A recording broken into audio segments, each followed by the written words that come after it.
It was a regular Wednesday afternoon when my husband Dan dropped an unexpected bombshell. He had been offered a week-long business trip overseas, leaving me alone in our house for the first time in years. Though I knew it was part of his job, the idea of being alone for that long made me anxious. Dan packed his bags, kissed me goodbye, and left with a cheerful smile, promising to check in every night. The house suddenly felt too big, too quiet. The first couple of days went by without much trouble. I worked from home, watched some TV, and took long walks around the neighborhood. But on the third day things changed. That evening I was lounging on the couch with a cup of tea when the doorbell rang. I wasn't expecting anyone, and I felt a slight twinge of curiosity mixed with unease. I opened the door to find Mark, Dan's best friend, standing there with a warm smile. "Hey, I was in the neighborhood and thought I'd check in on you," he said casually, holding up a bottle of wine. "I know Dan's away, and it must be a bit lonely." Mark and Dan had been friends since college. They had that easy, comfortable friendship that stood the test of time. We all hung out occasionally, but I never had much one-on-one time with Mark.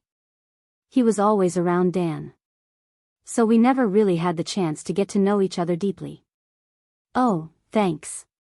You didn't have to do that," I said, stepping aside to let him in. He shrugged. "Just being a good friend." I didn't think much of it. After all, Mark was like family. We sat down, shared a glass of wine, and talked about the usual stuff.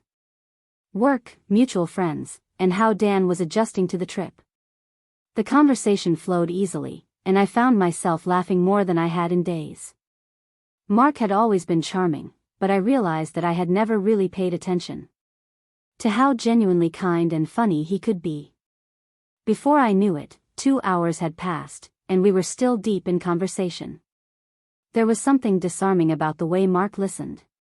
His attention unwavering. It was refreshing and unfamiliar. I hadn't felt this kind of connection in a long time. As the evening wore on, Mark looked at me with an intensity that I hadn't seen before. It wasn't inappropriate, but it was different. There was a moment, a fleeting one, where the air between us shifted. Neither of us acknowledged it aloud, but I could feel it. I brushed it off, convinced it was just my imagination playing tricks on me. After all, he was Dan's best friend, and I was Dan's wife. There was no way Mark would ever cross that line, right? I quickly changed the subject, and sensing that the night had gone on long enough told Mark I needed to get to bed. He smiled, thanked me for the company, and left without hesitation. As I closed the door, I couldn't shake the strange feeling that lingered in the air. It wasn't supposed to feel like this. The next morning I woke up feeling a bit off. The evening with Mark played on my mind more than it should have. I told myself it was nothing, just the result of having company when I was feeling unusually vulnerable with Dan gone. Yet, there was this nagging voice in the back of my head, replaying the subtle shift in the air between us. I busied myself with work, trying to shake off the thoughts, but they crept in at unexpected moments. When I was making coffee, when I glanced at the couch where we had talked the night before. What bothered me more was the fact that I was thinking about Mark at all. This was someone I'd known for years, someone who had always been in the background of my life, just a friendly face. Why was I suddenly noticing him in a different way? By the afternoon I couldn't resist the urge to talk to someone. I called my friend Lily, the one person who would listen without judgment. "So Mark came by last night." I started trying to sound casual. "Mark? Dan's friend? What for?" she asked, her tone immediately curious. "Just to check in on me, I guess." We had a few glasses of wine and talked. It was nice, but I hesitated. But she pressed. I sighed. "I don't know. There was this moment, I can't explain it. It wasn't anything, but it felt like something." Lily was silent for a beat. "And what did he do exactly?" "Nothing," I said quickly. "That's the thing. It wasn't anything specific. It was more like a feeling. Like we were both aware of something we weren't supposed to be aware of. Lily hummed thoughtfully. Well, that's tricky. I mean, he's Dan's best friend. Maybe it was just the wine talking? Maybe. I replied, though deep down I wasn't convinced. I spent the rest of the day trying to focus on anything but that conversation. But Mark seemed to occupy every corner of my mind. It was absurd. He was just being a good friend. And I was overthinking it because I was lonely. That evening, as I sat down for dinner alone, my phone buzzed. It was a message from Mark. Had a great time last night. Hope I didn't overstay my welcome. I stared at the message unsure of how to respond. I typed out a few different replies before settling on a simple, not at all. It was nice to have company. A few minutes later, his reply came in. Glad to hear that. I was thinking of stopping by again tomorrow if you're free. No pressure, of course. I hesitated. Part of me wanted to say no, to avoid whatever this was turning into. But the other part? The one that had been lonely and bored for days was tempted. It wasn't like anything would happen. I told myself. It was just another visit from a friend. Sure, tomorrow works. I replied before I could overthink it. The next day passed in a blur of nervous energy. I couldn't stop thinking about what I was doing. Was I setting myself up for something I couldn't control? Or was this all in my head? That evening, Mark arrived again, this time with takeout in hand. We sat at the kitchen table, eating and talking like we had the other night. But this time, the energy between us was even more charged. Every laugh, every glance felt heavier. As though we were both skirting around something unspoken. At one point, I caught him staring at me a little longer than usual. And I felt my heart skip a beat. I quickly looked away, feeling the weight of guilt settle in. This is ridiculous. I thought to myself, he's Dan's friend. Nothing is going to happen. But the more I tried to push it aside, the more I felt drawn to the idea of letting something happen. And that was terrifying. As the evening wore on, it became clear that whatever had been brewing the night before was still there. We danced around it with small talk and casual conversation. But the tension was undeniable. And then, without thinking, I found myself saying something I hadn't planned. Mark, do you ever wonder what would happen if we weren't tied to other people? He looked at me, surprised but not shocked. There was a pause, and then he answered, his voice quiet. I've thought about it, more than I should. I hadn't expected that. My heart raced, and I felt a strange mixture of excitement and panic. I'm sorry. I stammered. I don't know why I said that. Mark shook his head. His expression soft, but serious. No, don't apologize. I've been feeling something, too. But I don't want to ruin anything. You and Dan, that's sacred. His words hit me hard, and I realized how close we were to crossing a line that couldn't be uncrossed. I nodded, feeling the gravity of the moment. Yeah, I whispered. I loved Dan. Mark leaned back, exhaling deeply. I know. And I respect that. But I won't lie. It's hard being around you sometimes. There's this connection that I can't ignore. For a long moment, we sat in silence. Both of us contemplating the reality of what was happening.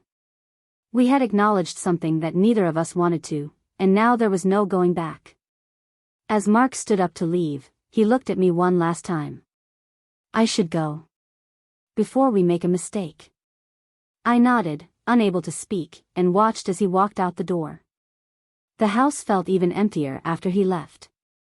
And I was left to face the complicated mess of emotions swirling inside me. The day after Mark's second visit, I woke up feeling a sense of relief and dread all at once.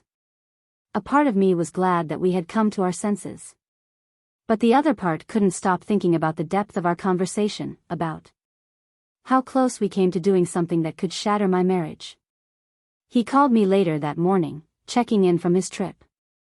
His voice was warm and familiar, yet I couldn't shake the guilt that knotted me.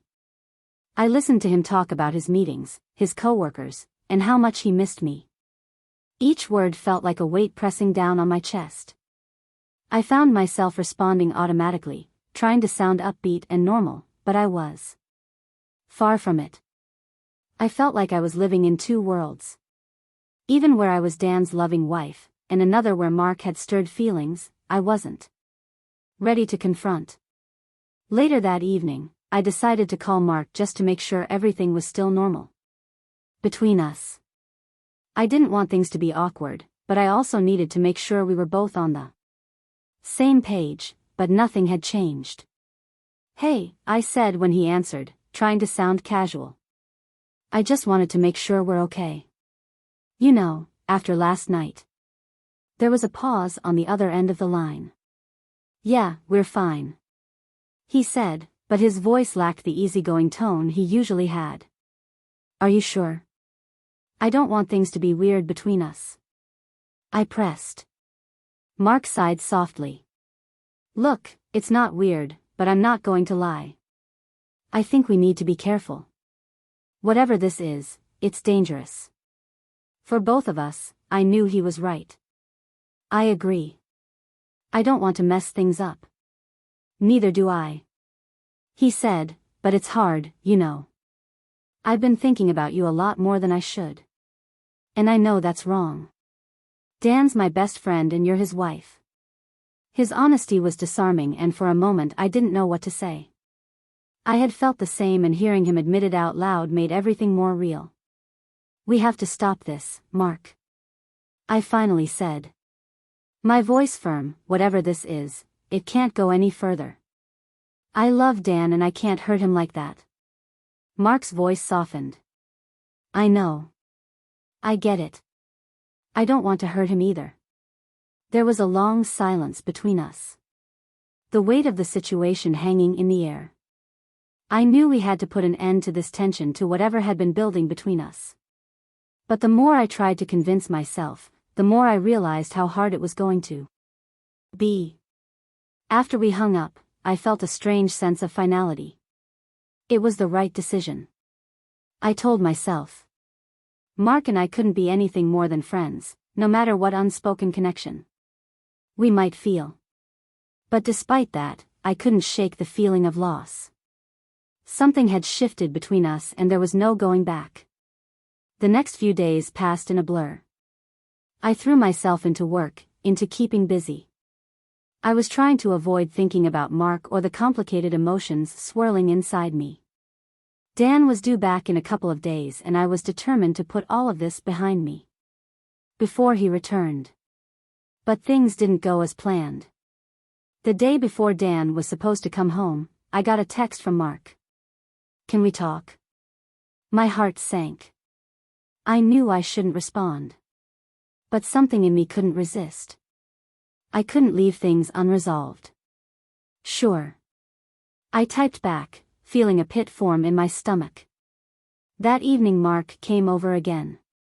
I had promised myself this would be the last time, that we would have one final conversation to clear the air and then go back to our normal lives. But the moment he walked in, I knew it wouldn't be that simple.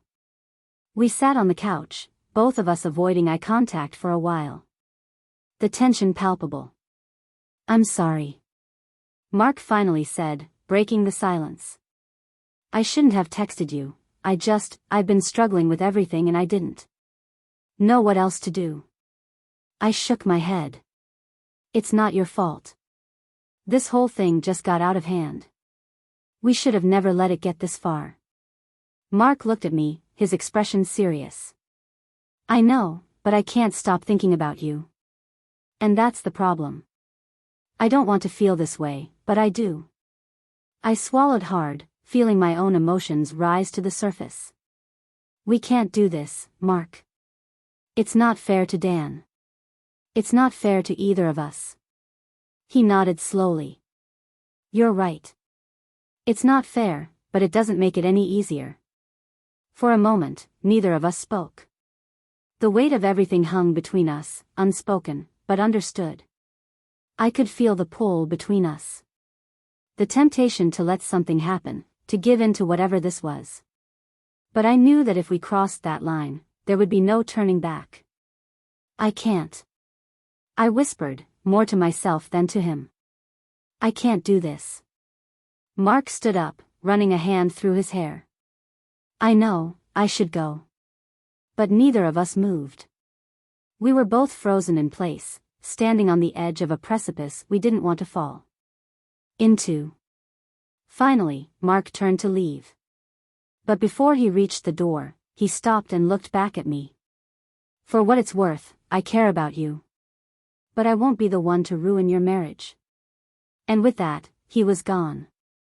As the door closed behind him, I felt a strange mix of relief and sadness. I had made the right choice, but it didn't feel like a victory. It felt like I had lost something important, something I hadn't even realized I wanted. The next day, Dan came home. His warm embrace was familiar, comforting. But I felt a distance within myself that I couldn't explain. I smiled, laughed at his stories, and fell back into the rhythm of our life together. But something had changed. Mark and I didn't speak again after that night. We avoided each other, silently agreeing to let whatever had almost happened fade into the background.